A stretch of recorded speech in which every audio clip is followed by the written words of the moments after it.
আবারও বের হলো এক নতুন পাগল যে কিনা হতে চায় শাকিব খানের বউ। সাকিব খানের সুন্দর বলে খারাপ কি ভালোই হবে। ওরা কারণ আমি সুন্দর, আমি দেখতে মাশাআল্লাহ খুবই সুন্দর, খুবই কিউট একটা মেয়ে। এরকম 6 ফিগার 0 ফিগার নায়িকা কি বাংলাদেশে আরেকটা পাবেন? এই যে দেখেন না যে আমাদের বাংলাদেশের নায়িকারা যে আইটেম গান করে, তাদের যদি ছোট ছোট ড্রেস পরানো হয়, শর্ট ড্রেস, পেট দেখবেন বের হয়ে থাকে, একদম ভুড়ি টুড়ি বের হয়ে যায়। তা আমার ক্ষেত্রে এরকম কিছু না, আর দেখবেন একদম 0 ফিগার নায়িকা হওয়ার জন্য আমি পারফেক্ট। হচ্ছে সে খুবই সুন্দর, সুদর্শন হিরো, সে আমার মতোই, সে যত কিছুই করে তার 6 প্যাক 0 বডি একদম সবসময় থাকবে। সাকিব খান হচ্ছে দেখতে খুবই আকর্ষণীয় একটা লোক, তাকে দেখলে যে কোনো মেয়ে ক্রাশ খাবে। বাট সবার ব্যাকগ্রাউন্ড তো এক না যে সবার সাথে সাকিব খান মুভি করবে। আমার ব্যাকগ্রাউন্ড একটু অন্য স্টাইলে। শোনেন, এগুলা কারা বলে? যাদেরকে সুযোগ দেওয়া হয় না। এখন আমি যদি সুযোগ না পাই, আমি তো এটা বলবো যে সাকিব খানের সাথে গেলে বাচ্চার মা হয়ে যাবো, এটা করবো সেটা করবো। কিন্তু তাদের যখন সুযোগ দেওয়া হবে তখন কিন্তু এটা বলবে না। তখন যদি বলে যে শুয়ে পড়ে, তখন শুয়ে পড়বে, অন্য কিছু চিন্তা করবে না। আসলে হচ্ছে সুযোগ দেওয়া হয় না, সুযোগের অপেক্ষা। এটাই, ওরা হচ্ছে ওদেরকে সুযোগ দেয় না, সাকিব খানের ধারের কাছে যেতে পারে না, সেটা বলতে পারে না। ওরা হচ্ছে উল্টা পাল্টা কথা বলে। 3 নাম্বার বউ হতে চাই। কিছুদিন আগে কিন্তু একজন এই কথা ভাইরাল হয়ে গেছিল, আপনি কি ভাইরাল হতে চাইছেন নাকি? আমি কখনোই ভাইরাল হতে চাই না, কারণ সাকিব খান এমন একটা পার্সন, কোন একটা রাস্তার মেয়ে এসেও যদি তার নাম উল্লেখ করে সেই ভাইরাল।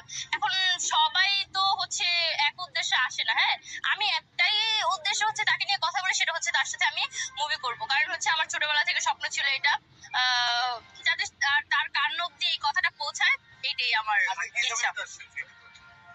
তারপর অনেক কিছু করতে পারি, তাকে নিয়ে হচ্ছে রীতিমধ্যে একটা গান বানিয়েছি, প্লাস হচ্ছে সে আমার স্বপ্নের নায়ক।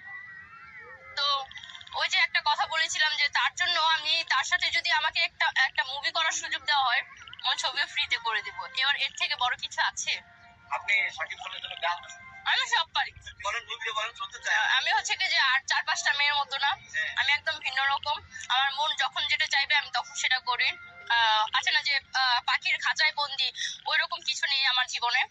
তো এইটাই, আমার হচ্ছে কোনো বাধা নেই, যখন যেটা মন চায় তখন সেটাই করি। এখন ইচ্ছে করছে যে আপনাদের ক্যামেরার সামনে এসে খাচ্ছি। এই ফিগারের রহস্যটা কি? আপনি কিভাবে ফিগার ধরে রাখলেন? কিভাবে সেটা জানি না, প্রচুর খাই, এই যে ক্যামেরার সামনেও খাচ্ছি। মানে আসলে এটা ধরে রাখার কোনো উপায় আছে কিনা, বা আপনাকে দেখে অনেকে ফলো করবে?